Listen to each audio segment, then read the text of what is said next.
Hi, and welcome to another episode of Emerald Isle Vacation Home Specialist. I am your host, Dennis Richkovsky. Some of you recognize me as the co-owner of Flip Flops Donuts, and some of you know me as your broker of real estate who specializes in waterfront and waterview properties along the Crystal Coast, especially on Bogue Banks and in my town of Emerald Isle, North Carolina. On this channel, you will find essential information from the inside scoops on buying and selling houses to how to live with the ocean, rivers, and sounds that define the Crystal Coast. Today's episode is all about Pepsi Cola. Whether you visit here occasionally or live here full time, getting to know about the taste born in the Carolinas is a story worth telling. Before I begin, please subscribe to my video channel now or at the end of this episode. When I first came to North Carolina, I discovered that all sodas, no matter the flavor, were called Cokes. However, there is one place here along the Crystal Coast where one should not ask for a Coke, and that is New Bern, the birthplace of Pepsi Cola. Pepsi Cola, now advertised as the taste born in the Carolinas, was one of many carbonated soft drinks invented in the South between the Civil War and World War I, when the temperance movement, poverty, and the relatively high prices of coffee and tea conspired with the warm climate to create a regional demand for inexpensive, non-alcoholic social beverages. Pepsi was first known as Brad's drink, a nod to Caleb Bradham and the carbonated beverage he concocted around 1893 in his downtown New Bern drugstore, located on the corner of Middle Street and Pollock Street, a drugstore you can still visit today. Brad's drink was crafted with a mix of sugar, water, caramel, lemon oil, cola nuts, nutmeg, and other ingredients. As the popularity of his drink grew, Bradham decided to give it a more compelling name.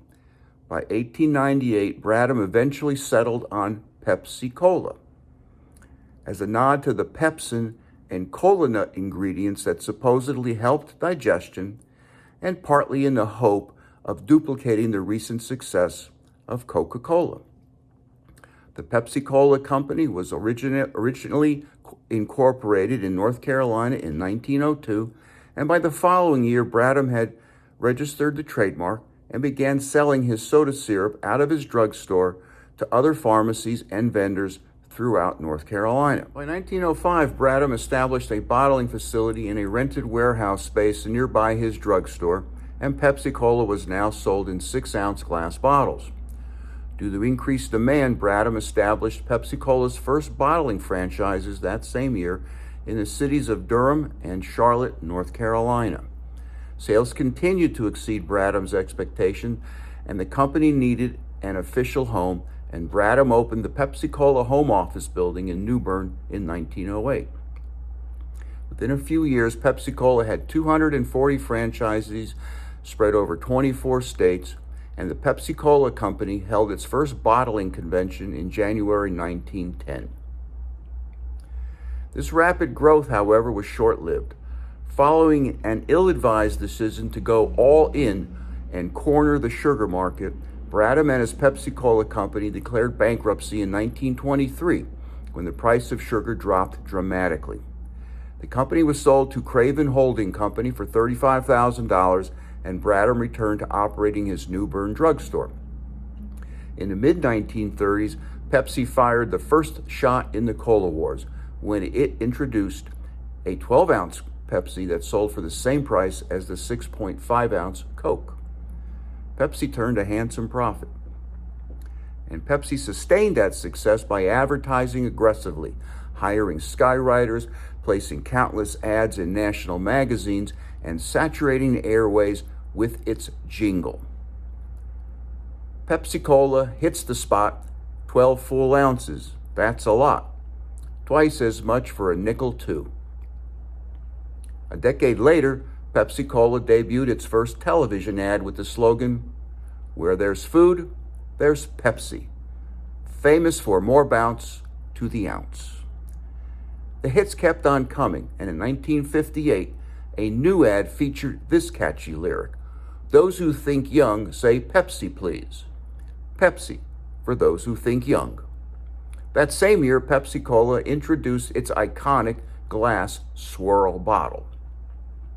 In 1963, Pepsi urged teenagers to come alive. You're in the Pepsi generation. And in 1966, we learned that Pepsi beats the others cold. Pepsi pours it on. Celebrating the Woodstock generation in 1970, Pepsi reminded viewers that you got a lot to live and Pepsi's got a lot to give.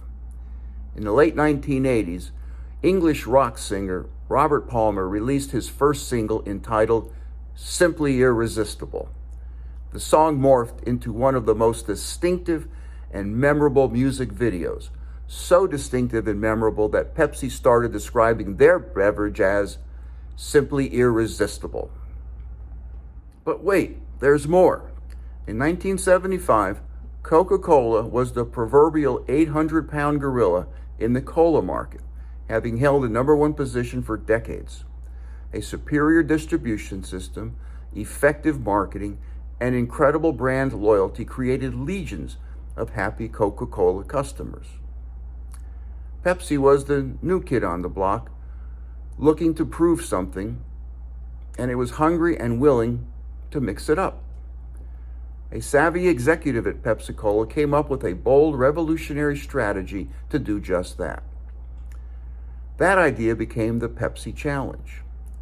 Pepsi went inside malls around the country and invited people to do a blind taste test between Coke and Pepsi.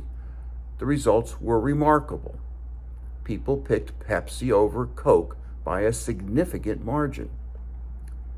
Pepsi happily touted the results in a TV campaign showing people, much to their own surprise, picking Pepsi. Coke got jumpy.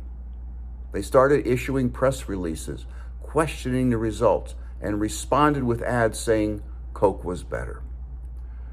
They came across as defensive and paranoid. Their PR campaign denials were a disaster. Pepsi had momentum. Coke was backpedaling, fearing a market share freefall. What was Coke to do? Since everyone actually liked Pepsi better, after all, that's what the surveys showed, Coca-Cola decided to become more like Pepsi, and it decided to change its secret formula to copy Pepsi. The thinking went, if you can't beat them, join them. And in 1985, Coca-Cola unveiled New Coke, formulated to taste more like Pepsi Cola. Legions of Coke customers protested, and the company quickly bowed to public pressure and hastily restored Old Coke under the name Coke Classic. Ultimately, the Pepsi Challenge failed because it didn't do a good enough job of changing consumers' buying habits. The creative vision behind the campaign was fantastic. It made an also-ran into a household name.